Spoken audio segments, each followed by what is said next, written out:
పుష్ప 2 ఇప్పుడు దేశవ్యాప్తంగా ఇదే హాట్ టాపిక్. పుష్పరాజ్ రూల్ కోసం సినిమా లవర్స్ అంతా తెగ వెయిట్ చేస్తున్నారు.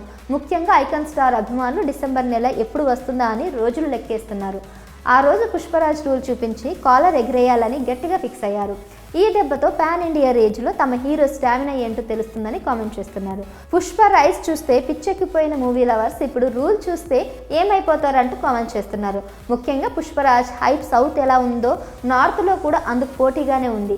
Pushpa 2 movie pre release business లెక్కలు చూస్తే ఆ విషయం అర్థమవుతుంది. ఎందుకంటే నార్త్లో కూడా ఆ రేంజ్లో థియేట్రికల్ బిజినెస్ జరిగింది. రిలీజ్కు ముందే త్రిబుల్ ఆర్ రికార్డును బద్దలు కొట్టేశారు. ఇంకా ఓవరాల్గా ప్రీ రిలీజ్ బిజినెస్ లెక్కలు చూస్తే ముక్కున వేలేసుకోవాల్సింది. Theatrical rights, non theatrical rights అన్ని కలుపుకొని అసలు పుష్ప 2 మూవీకి ఎంత బిజినెస్ జరిగిందో చూద్దాం. పుష్ప 2 సినిమాపై అభిమానులకే కాదు నిర్మాతలకు కూడా చాలానే అంచనాలున్నాయి. పాన్ ఇండియా లెవెల్లో ఈ మూవీ రేర్ రికార్డులు బద్దలు కొడుతుందని ముందు నుంచి నమ్ముతున్నారు. ఇప్పుడు వాళ్ళు అనుకున్నదే నిజమైంది. ఎందుకంటే రిలీజ్కు ముందే పుష్ప 2 సినిమా రికార్డులు వేట మొదలుపెట్టింది. పుష్పరాజ్ గొడ్డలి దెబ్బకు ట్రిబుల్ ఆర్ రికార్డు బద్దలైంది. థియేట్రికల్ బిజినెస్లో పుష్పరాజ్ టాలీవుడ్ తరపున ఆల్ టైమ్ రికార్డు నెలకొల్పాడు. జక్కన్న, తారక్, రామ్ చరణ్ కాంబోలో వచ్చిన biggest multi starrer pre release లెక్కలను పుష్పరాజ్ సింగిల్ హ్యాండ్తో పక్కకు నెట్టేశాడు. ఇప్పుడు పుష్ప 2 సినిమా ప్రీ రిలీజ్ బిజినెస్ చూస్తే ఎవరైనా నోరెళ్లబెట్టాల్సిందే.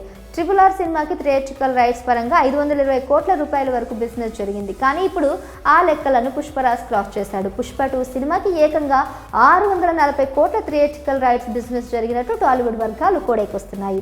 అంటే టాలీవుడ్ తరఫున ఇప్పటి వరకు జరిగిన హైయెస్ట్ థియేట్రికల్ రైట్స్ బిజినెస్ ఇదే అని చెప్పాలి. రిలీజ్కి ముందే ఈ విధంగా పుష్పరాజ్ జక్కన్న సినిమా రికార్డును కొల్లగొట్టాడు.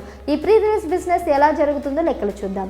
ఏపీ, తెలంగాణ థియేట్రికల్ రైట్స్ని 220 కోట్ల రూపాయల వరకు అమ్మినట్లు చెప్తున్నారు. నార్త్ మొత్తం కలిపి 200 కోట్ల రూపాయల బిజినెస్ జరిగిందని తెలుస్తుంది. ఇంకా తమిళనాడులో 50 కోట్లు, కర్ణాటకలో 30 కోట్లు, కేరళలో 20 కోట్లు, ఓవర్సీస్లో 120 కోట్ల రూపాయల వరకు పుష్ప 2 థియేట్రికల్ రైట్స్ అమ్ముడైనట్లు చెప్తున్నారు. అంటే ఓవరాల్గా పుష్ప 2 సినిమాకి 640 కోట్ల థియేట్రికల్ రైట్స్ బిజినెస్ జరిగింది. ఇంకా నాన్ థియేట్రికల్ బిజినెస్ చూస్తే 425 కోట్ల వరకు జరిగిందని అంటున్నారు. నెట్ఫ్లిక్స్తో 275 కోట్ల డీల్, మ్యూజిక్కి 65 కోట్లు, శాటిలైట్ రైట్స్కి 85 కోట్లకు విక్రయించినట్లు కూడా తెలుస్తుంది. ఈ విధంగా థియేట్రికల్ రైట్స్ని 640 కోట్లకు పైగా, నాన్ థియేట్రికల్ రైట్స్ని 425 కోట్లకు పుష్ప మేకర్స్ విక్రయించారని టాక్ నడుస్తుంది. ఓవరాల్గా పుష్ప 2 సినిమాకి 1065 కోట్ల ప్రీ రిలీజ్ బిజినెస్ జరిగిందని టాలీవుడ్ వర్గాలు గుసగుసలు నడుస్తున్నాయి. ఈ లెక్కలు చూస్తే పుష్పరాజ్ ముందు గట్టి సవాళ్లే ఉన్నాయి. కాకపోతే మోస్ట్ హైప్ సీక్వెల్ కాబట్టి వసూళ్ల విషయంలో ఎలాంటి భయం అక్కర్లేదని అంటున్నారు. మరి పుష్ప 2 ప్రీ రిలీజ్ బిజినెస్ లెక్కలపై మీ అభిప్రాయాలను కామెంట్స్ చేయండి.